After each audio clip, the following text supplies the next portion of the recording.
बिस्मिल्लाहिर्रहमानिर्रहीम। अस्सलामु अलैकुम वरहमतुल्लाहि वबरकातुहू। अज़ीज़ तलबा, अल्हम्दुलिल्लाह हमने चैप्टर नंबर 8 मुकम्मल पढ़ लिया।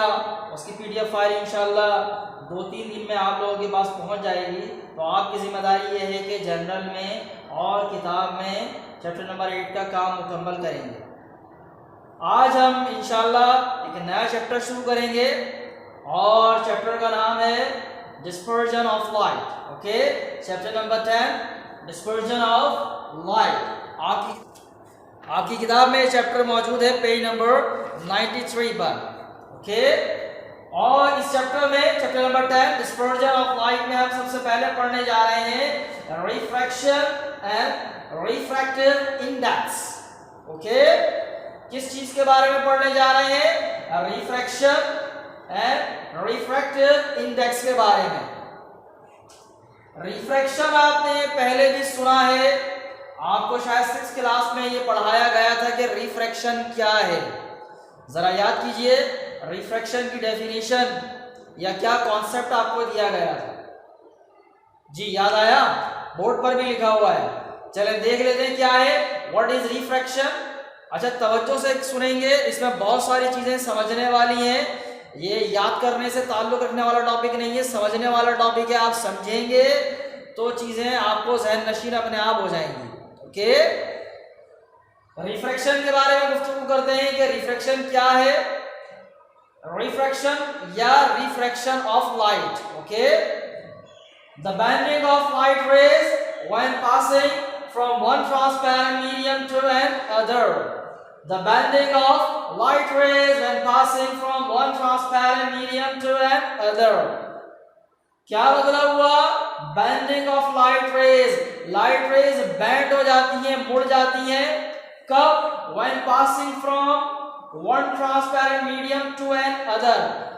रोशनी की जो शुआएं हैं, जो लाइट रेज हैं, वो जब एक ट्रांसपेरेंट मीडियम से दूसरे ट्रांसपेरेंट मीडियम में दाखिल होती हैं तो वो थोड़ा सा बैंड हो जाती हैं, टेढ़ी हो जाती हैं या मुड़ जाती हैं।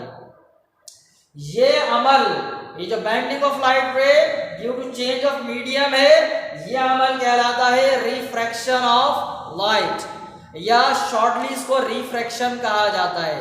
इससे पहले एक और चीज आपने पढ़ी थी, रिफ्लेक्शन। सही, वो अलग है, वो बाउंसिंग बैक ऑफ लाइट होता है। ओके, ये है रिफ्रैक्शन।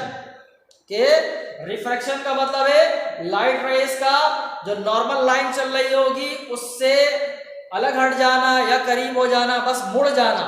के क्या है? The bending of light raise. क्यों बैंड होती है? क्योंकि जब लाइट एक ट्रांसपेरेंट मीडियम से दूसरे ट्रांसपेरेंट मीडियम में दाखिल होती है तो उसकी स्पीड में फर्क आ जाता है। इसे जरा तवज्जो से सुने। मैंने क्या कहा कि bending of light rays due to change of medium is called refraction. अब मैं बात कर रहा हूं कि ये बेंडिंग का अमल क्यों होता है।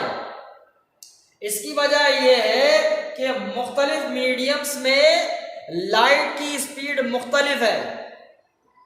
लाइट की स्पीड में फर्क आने की वजह से ये बेंडिंग का अमल होता है। ओके, बात समझ आई कि रिफ्रैक्शन का अमल क्यों होता है? जब चेंज ऑफ मीडियम का अमल होता है तो चूंकि दोनों मीडियम्स में या 2 मीडियम हो या 3 मीडियम हो तो दोनों या तीनों में लाइट की स्पीड मुख्तलिफ होती है। तो मुख्तलिफ मीडियम में दाखिल होने की वजह से लाइट की स्पीड में फर्क आता है और क्या होता है, फिर बेंडिंग का अमल हो जाता है। ओके, यहां आप डायग्राम देख सकते हैं। यहां रिफ्रैक्शन की एक डायग्राम बनाई गई है। ये एक गिलास का टुकड़ा है। ओके, इसमें से लाइट को देखते हैं। जब लाइट यहां से दाखिल होती है तो ये आप देख रहे हैं, यहां एयर है, यहां भी एयर है और ये ग्लास का टुकड़ा है। ओके, तो ये दोनों ट्रांसपेरेंट मीडियम हो गए। Air and glass both are transparent medium. तो इसमें से जब लाइट को इस तरह देखा जाए तो आप ये देख रहे हैं किस तरह बैंड हो जाती है।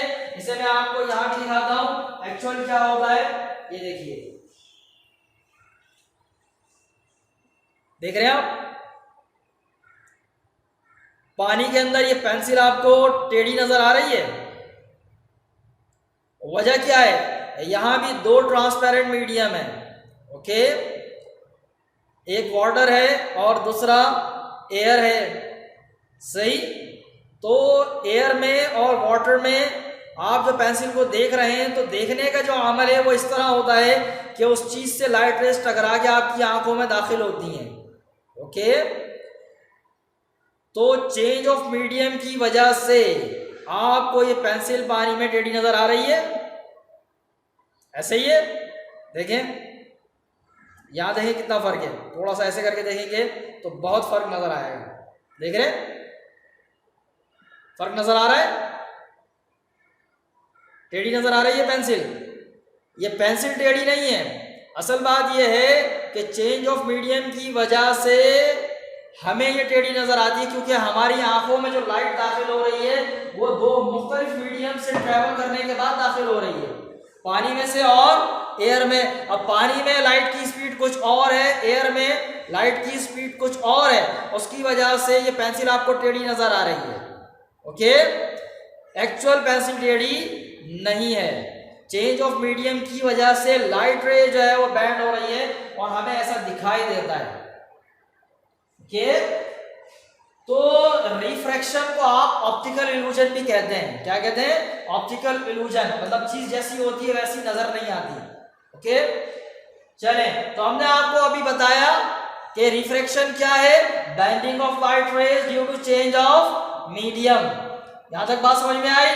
उसके बाद दूसरी बात हमने आपको क्या बताई कि रिफ्रैक्शन का अमल क्यों होता है, क्योंकि मुख्तलिफ मीडियम में लाइट की स्पीड अलग-अलग होती है, मुख्तलिफ होती है, इसलिए चेंज ऑफ मीडियम की वजह से लाइट क्या होती है, बैंड हो जाती है।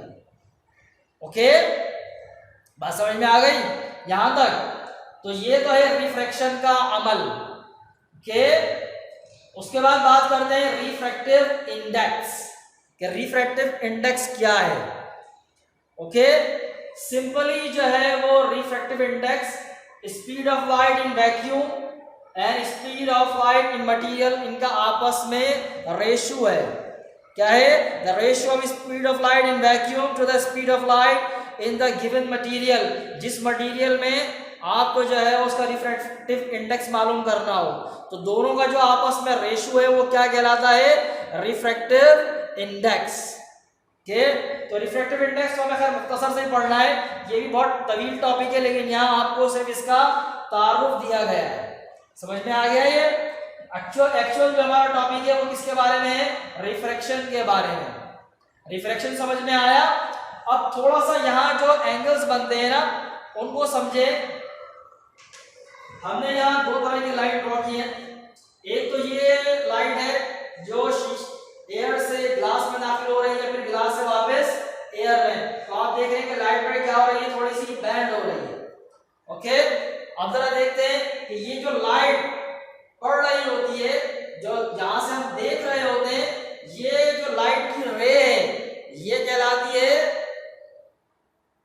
Ray of incidence. क्या कहलाती है? या इंसिडेंट लाइट रे। और इसका जो नॉर्मल लाइन है, ये नॉर्मल जो हमने लाइन ड्रॉ करी, इसके साथ जो एंगल बनता है ना, ये कहलाता है एंगल ऑफ इंसिडेंस। क्या कहलाता है? यहां जो एंगल बनेगा ना ये कहलाता है एंगल ऑफ इंसिडेंस। ओके, ये जो एंगल है ये क्या कहलाता है, एंगल ऑफ इंसिडेंस। और ये इसके बरखिलाफ यहां जो एंगल बन रहा है ये कहलाता है एंगल ऑफ रिफ्रैक्शन, क्योंकि यहां ये लाइट बैंड हो रही है ना चेंज ऑफ मीडियम की वजह से, तो ये एंगल ऑफ रिफ्रैक्शन है। सही बात समझ आ रही है? यहां दो एंगल बनते हैं, एक वो लाइट जो यहां पड़ रही है शीशे की ग्लास पर, उसका नॉर्मल लाइन के साथ, उसे क्या कहते हैं, एंगल ऑफ इंसिडेंट, क्योंकि वो इंसिडेंट रे की वजह से है। और ये रिफ्रैक्टिव रे की वजह से जो नॉर्मल लाइन के साथ एंगल बनता है इसे क्या कहते हैं, एंगल ऑफ रिफ्रैक्शन। बात समझ आ गई? ये दो एंगल्स यहां बन रहे होते हैं, इन्हें जरा ध्यान में रखिएगा, आगे इसके बारे में इंशाअल्लाह गुफ्तगू होगी। तो ये दोनों एंगल समझ में आ गए। अच्छा, अब यहाँ एक चीज और नोट करें कि ये जो यहाँ लाइट रे है, यहाँ जो लाइट रे चल रही है, ये यहाँ ग्लास में जब दाखिल हुई तो किस तरफ बैंड हुई है, ये बाहर की तरफ बैंड हुई है या अंदर की तरफ? ये जो नॉर्मल लाइन चल रहा है, ये ग्रीन लाइन है, ये इसकी तरफ बैंड हुई है या इससे दूर हट गई है? ये नॉर्मल लाइन की तरफ बैंड हुई है। ओके, इसके लिए भी बाकायदा रिफ्रैक्शन का कानून है ये कि लाइट जब रेयर मीडियम से डेंसर मीडियम में, एयर जो है वो एक रेयर मीडियम है जबकि शीशा उसके मुकाबले में डेंस होता है ना, ग्लास, तो डेंसर मीडियम में दाखिल होती है, तो ये जब भी बैंड होगी तो ये नॉर्मल की तरफ बैंड होगी। ओके, और बात समझ आ रही है कि लाइट रे जब भी रेयर मीडियम से डेंसर मीडियम में दाखिल होगी तो वो किस तरफ बैंड होती है? नॉर्मल लाइन की तरफ। सही, वैसे नॉर्मली तो इस लाइन को ऐसे होना चाहिए था, देखिए यहां होना चाहिए था इस लाइन को, बात समझ आ रही है? नॉर्मली इस लाइन को कहां होना चाहिए था? यहां होना चाहिए था, लेकिन रिफ्रैक्शन का अमल हुआ तो ये बैंड हुई, बैंड हो गई, इस तरफ नहीं गई है, ये कहां गई? इस तरफ। ओके, तो किस तरफ गई है? ये नॉर्मल की तरफ। तो ये भी एक बाकायदा लॉ है रिफ्रैक्शन का कि जब लाइट रेयर मीडियम से डेंसर मीडियम में दाखिल होती है तो किस तरफ बैंड होती है? नॉर्मल लाइन की तरफ। और दूसरी बात, जब डेंसर से रेयर में दाखिल होगी तो फिर उल्टा काम होता है, फिर नॉर्मल से हट जाती है। अब इसको भूल जाए और इसके बारे में बात करें, ये दो मीडियम है, ये डेंसर मीडियम है, ये रेयर मीडियम है। ओके, लाइट रे यहां से आ रही है डेंसर मीडियम से और यहाँ रेयर मीडियम में दाखिल हुई। अब क्या हुआ? अब ये नॉर्मल की तरफ बैंड हुई है, नॉर्मल से दूर हो गई। अब ये नॉर्मल से दूर हो गई, away from the normal. Okay, जो नॉर्मल परपेंडिकुलर लाइन है उससे दूर हटी है, उसकी तरफ नहीं हटी। पहले जब डेंसर में गई थी तो नॉर्मल लाइन की तरफ हो गई थी, अब जब डेंसर से रेयर में लाइट रे दाखिल होती है तो क्या होता है? Away from the normal line. बात समझ में आ रही है कि जब भी रिफ्रैक्शन का अमल होता है तो लाइट रे अगर रेयर मीडियम से डेंसर में दाखिल होगी तो वो नॉर्मल की तरफ बैंड होगी, और जब डेंसर से रेयर मीडियम में दाखिल होगी तो away from the normal band हो जाएगी। बात समझ में आई? तवज्जो से सुनने की और समझने की चीज है। ओके, मैंने बताया refraction is the bending of light ray due to change of medium. Medium change होने की वजह से लाइट रे बैंड होती है, क्योंकि मुख्तलिफ मीडियम में लाइट की स्पीड मुख्तलिफ होती है। और लाइट रे रिफ्रैक्शन के अमल के दौरान जब लाइट रे रेयर मीडियम से डेंसर मीडियम में दाखिल होती है तो वो किस तरफ बैंड होती है? नॉर्मल परपेंडिकुलर लाइन की तरफ। और जब डेंसर से रेयर में दाखिल होती है लाइट रे तो away from the normal deviate हो जाती है या बैंड हो जाती है। समझ में आ गई इतनी बात? तो ये आपको अपने जहन में रखना है इसको। ओके, तवज्जो से इसको सुनना है, 2-3 बार सुनेंगे तो समझ में आ जाएगा, क्योंकि ये जो टॉपिक है ये फ्यूचर क्लासेस में बार बार आपसे इसका वास्ता पड़ेगा। 7, 8 क्लास में, 9 क्लास में, मैट्रिक में और ऑनवर्ड जितनी भी क्लासेस हैं वहाँ ये रिफ्रैक्शन का और ये जो मामलात हैं रिफ्रैक्शन के जो कवानीन हैं इनसे आपका बार बार वास्ता पड़ता रहेगा फिजिक्स में। ओके, तो तवज्जो से इसको सुनने, बार बार सुने और ज़हन नशीन कर लें। सबसे पहली बात क्या? Bending of light ray due to change of medium is called refraction. उसके बाद मैंने कहा रिफ्रैक्शन का अमल क्यों होता है, वजह क्या है, क्यों ये लाइट रे बेंड हो जाती है। उसकी वजह ये है कि अलग ये मुख्तलिफ मीडियम में लाइट की स्पीड मुख्तलिफ होती है। ओके, अब फिर इसका बैंड होने का भी बाकायदा एक कानून है, ऐसा नहीं कि कहीं भी मुड़ जाए। ओके, बैंड होने के लिए बाकायदा एक कानून है। वो कानून क्या है कि लाइट जब भी रेयर मीडियम से डेंसर मीडियम में जाएगी, ओके, तो किस तरफ बैंड होगी लाइट रे? नॉर्मल लाइन की तरफ। और जब डेंसर से रेयर मीडियम में लाइट एंटर होती है तो away from the normal band होती है। ठीक है, बात समझ में आ गई? अब थोड़ा सा इसका रियल लाइफ में इससे हमें कहाँ का वास्ता पड़ता है। जैसे पानी के अंदर आप मछली को देखते हैं तो मछली एक्चुअल उस जगह नहीं होती जहां आपको नजर आती है रिफ्रैक्शन के अमल की वजह से, क्योंकि लाइट रे मछली से टकरा के पहले पानी में दाखिल हो पानी में होती है, पानी में से निकलने के बाद आपकी आंख में दाखिल होती है। तो पानी में और एयर में लाइट की स्पीड में फर्क है, तो वहां रिफ्रैक्शन का अमल होता है, तो एक्चुअल जो फिश आपको नजर आ रही होती है वो उस जगह नहीं होती जहां वो है, उससे थोड़ा सा आगे नजर आती है। ओके, बात समझ आ रही है?